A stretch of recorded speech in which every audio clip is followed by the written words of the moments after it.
The stage is set for the Final Four of the NCAA tournament as March Madness continues to leave fans and players on the edge of their seats. Villanova, Oklahoma, UNC, and Syracuse have all punched their tickets to Houston. The biggest surprise of them all came from the Orange, who many thought did not merit a spot in the NCAA men's basketball tournament.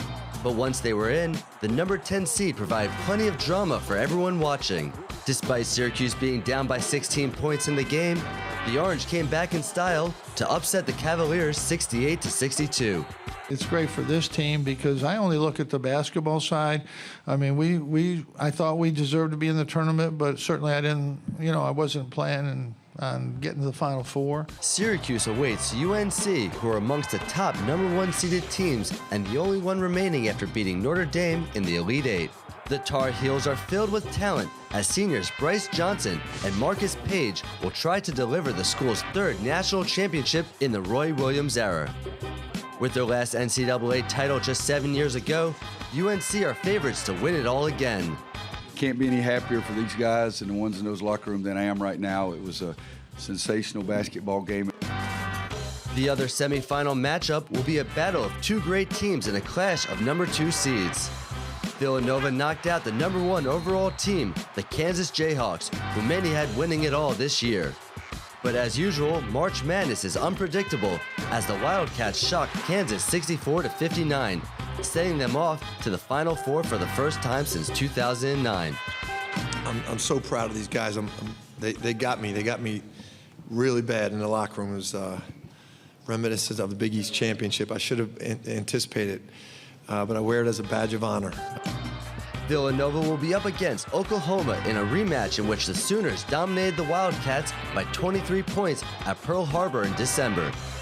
But those teams have come a long way since then. Oklahoma sent the Oregon Ducks packing in their 80-68 victory as Buddy Hield scored 37 points from all over the court and propelled the Sooners to their first Final Four since 2002. They'll feel even better about it years from now, and cementing themselves, regardless of today, they would have been looked at as a very, very good team in Oklahoma basketball history. But now they've got a special spot with, 4 other teams. Just unbelievably proud for them and happy for them. And will Syracuse continue their Cinderella run and make it to the championship game, or will their luck run out when they take on UNC in Houston? And on the other side of the bracket, many believe the game between Villanova and Oklahoma will be one that will come down to the final few possessions. So who do you have as favorites in this year's Final Four?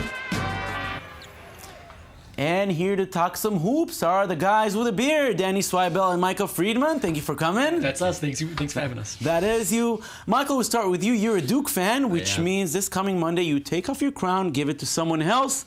Who would you want it to be? The thing is, I'm very happy last year. They won it. This season was not their year to win it again. You never want to pass it on to anyone else. Definitely not UNC, who is our bitter rivals. So we'll speak of them. We'll speak of them in a little moment. So definitely not UNC. But ultimately, we want to have good matches in the Final Four, and hopefully neither UNC or Syracuse win it. Well, very diplomatic. Only one of them will be in the final. Can Syracuse, number 10 seed? I mean, I would say no way they go past North Carolina. But they showed us just ahead of the Final Four how they can overcome. They were, down 14 at halftime against a better team, and they made it. Can they do it again? Syracuse has just shocked everybody. First they get through the first round beating Dayton. Then Middle Tennessee, who shouldn't have even gotten there, by beating Michigan State, which everyone thought wouldn't have occurred. And then after that, they continue, make their way on, and they have Gonzaga. They beat them. And in the end, Virginia, a very strong team. They get past them, which was an incredible match. They're just too strong right now, obviously. They're on the momentum, despite the fact that no one believed that they should be there. Syracuse is a competitor. It's a strong matchup. They're going to be playing UNC, and it should be a very interesting matchup. Now, Danny, we never had a number 10 seed, but we did have a number 7 seed in Connecticut a few years ago, going all the way. It does give some encouragement to these guys. Hey, if there are 2 games, there's just 2 games to go, they can do it. anything is possible with this team because they not only had a series of challenges, to say that would be a complete understatement. They started unranked. They started 0-4. Their coach had a 9-game suspension. They were 1-5 skid to end that. 9-9 in that conference. I mean, the list goes on and on and on. They even had some controversy behind the scenes with academics. So this team continues to far surpass all, limitations, and obviously they're here for a reason. We've seen it. And last year they were self-imposed. They couldn't even go to the tournament, so they have a little extra chip on their shoulders. But like Danny said, they are a team that weren't even expected to be here. They got knocked out in the ACC tournament in the first round, and right from then on, everyone said they're not going to get in.